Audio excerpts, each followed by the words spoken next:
I come up at least once a week. I try to, but every time I go past it,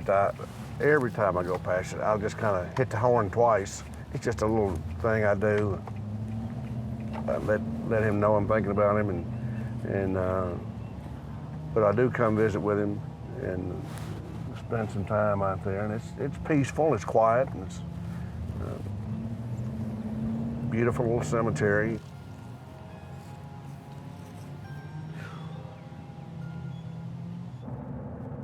It's a hard story to tell.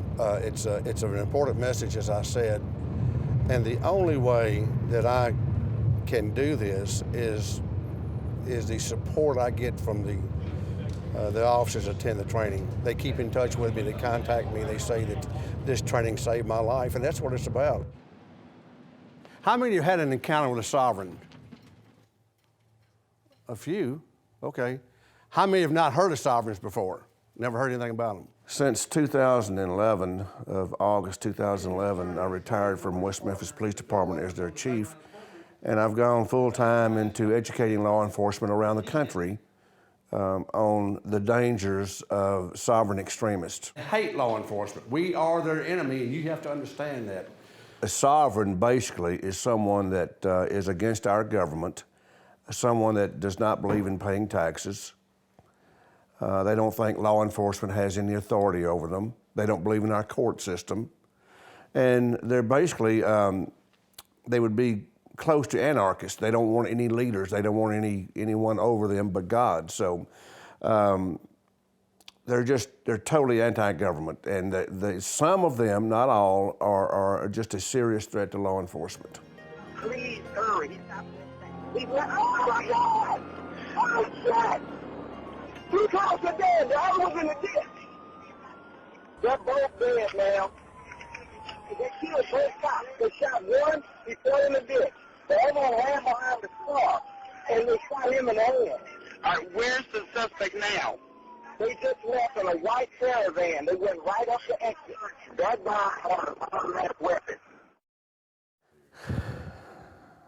It was May the 20th, 2010. I was a police chief in West Memphis. We had an interstate interdiction unit working Interstate 40 for drugs and criminal activity. That day about 11:30, Officer Bill Evans, that was on the interstate unit, stopped a white Dodge van driven by Jerry Kane and a passenger, his son, 16-year-old son, Joe Kane. Within a short time later, Brandon, my son, arrives on the scene as a sergeant. He looks at the paperwork. He has no idea what he's looking at. The video shows that on the dash cam video. He gets the paperwork. He's looking at it. That is a distraction used by sovereigns to distract law enforcement from their traffic stop. And effectively what they're doing is sovereigns are taking over the traffic stop away from the police officer. So Brandon's standing there now looking at it. Bill has Jerry Kane off to the side. The kid, 16-year-old kid in the car, gives a signal to his dad. He pushes Bill Evans. He loses his balance.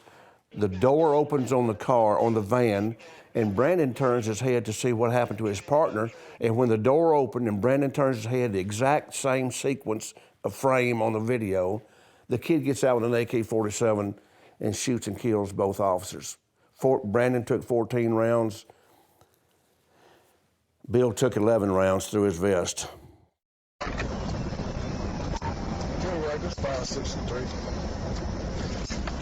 I was on the scene shortly.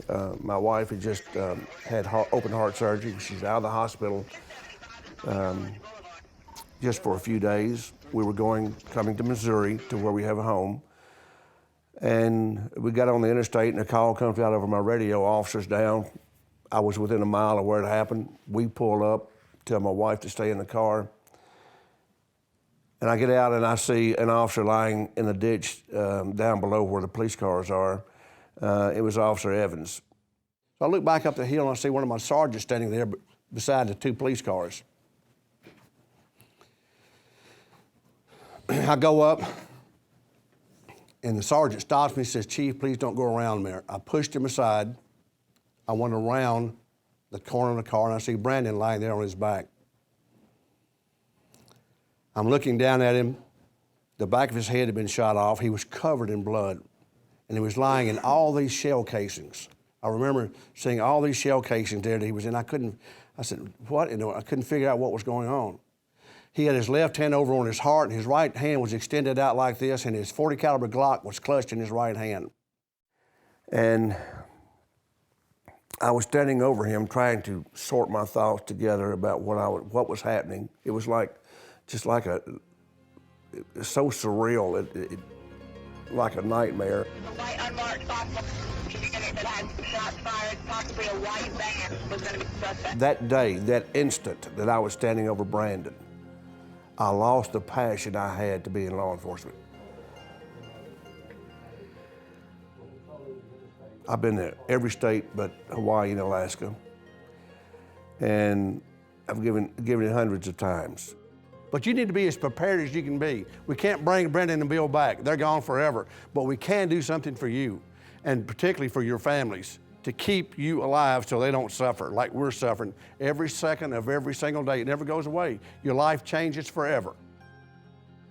I show this right here on one of the last slides. Then I show the funeral. I said, this is to show you how that when you go to work, you might not come home. I hope that they see this really and has a visual impact on them that, we need to be careful. Here's 2 experienced officers killed by one 16-year-old kid. And when they see this, and I think it registers to them when they see it that, this is real stuff.